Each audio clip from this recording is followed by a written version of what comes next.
Hi welcome to my channel. ఈరోజు recipe వచ్చేసి banana bread cake. So చూసారు కదండి, పర్ఫెక్ట్గా బేకరీ స్టైల్లో మనకి ఖచ్చితంగా వస్తుంది. మనం కరెక్ట్ మెజర్మెంట్స్ తీసుకుంటే చాలా ప్లఫీగా వస్తుంది.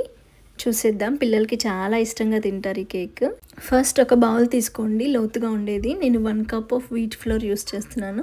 మామూలుగా అయితే మైదాతో చేస్తారు కేక్స్, బట్ నేను వీట్ ఫ్లోర్తో చేస్తున్నాను, గోధుమ పిండితో, హెల్తీగా ఉండాలని. And 1/2 tablespoon baking powder, 1/2 teaspoon baking soda and 1/4 teaspoon salt వేసి మంచిగా కలుపుకేసుకోవాలి. అది బాగా కలుపుకొని సైడ్కి పెట్టేసుకోండి. నెక్స్ట్ ప్రాసెస్ వచ్చేసి రైప్డ్ బనానాస్ తీసుకోండి, బాగా మక్కిన బనానాస్. సో బాగా పండు అయినాయి, కొంచెం స్వీట్నెస్ ఎక్కువ యాడ్ అవుతుంది మన కేక్కి, బాగుంటుంది, టేస్ట్ బాగుంటుంది. ఫస్ట్ బనానా స్మాష్ చేసి ఒక మిక్సీ జార్లోకి తీసుకోండి. స్మాష్ చేయకుండా అలాగైనా తీసేసుకోవచ్చు. మిక్సీ జార్లోకి తీసుకొని 1/2 table spoon vanilla essence and 1/3 cup నేను కోకోనట్ ఆయిల్ యూస్ చేస్తున్నానండి. 1/2 కప్ షుగర్ తీసుకుంటున్నానండి. 1 కప్ ఆఫ్ ఫ్లోర్కి మనం 1/2 కప్ షుగర్ తీసుకుంటున్నాం. అండ్ 1 పించ్ ఆఫ్ సిన్నమెన్ అండి, చెక్క. అది వేస్తే మనకు కొంచెం ఫ్లేవర్ చాలా బాగుంటుంది. 1 ఎగ్ వేస్తున్నాను.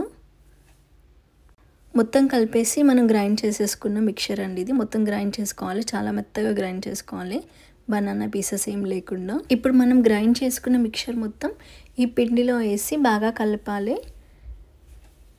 మనం బేక్ చేసుకున్న కేక్ పర్ఫెక్ట్గా రావాలంటే మొత్తం ప్రాసెస్ ఇక్కడే ఉంటుందండి. మనం చాలా బాగా కలుపుకోవాలి.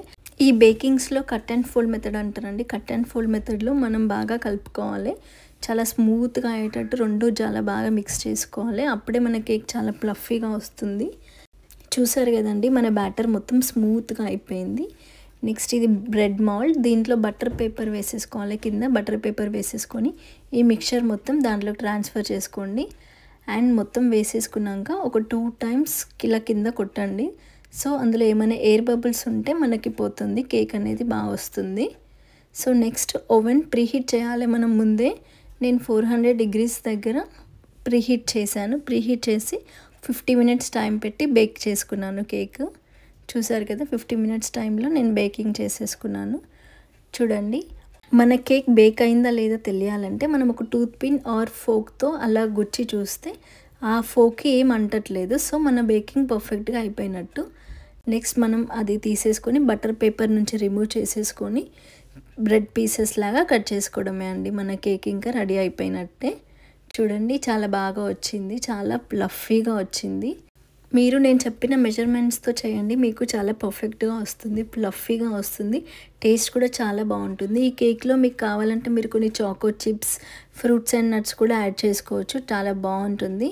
నేనైతే అవాయిడ్ చేశాను, అవి వేసుకున్న టేస్ట్ చాలా బాగుంటుంది. నా రెసిపీ నచ్చింది అనుకుంటున్నాను. నచ్చితే మీరు రెసిపీ ట్రై చేయండి, నాతో షేర్ చేసుకోండి. Subscribe to my channel. Thank you for watching my videos. Bye.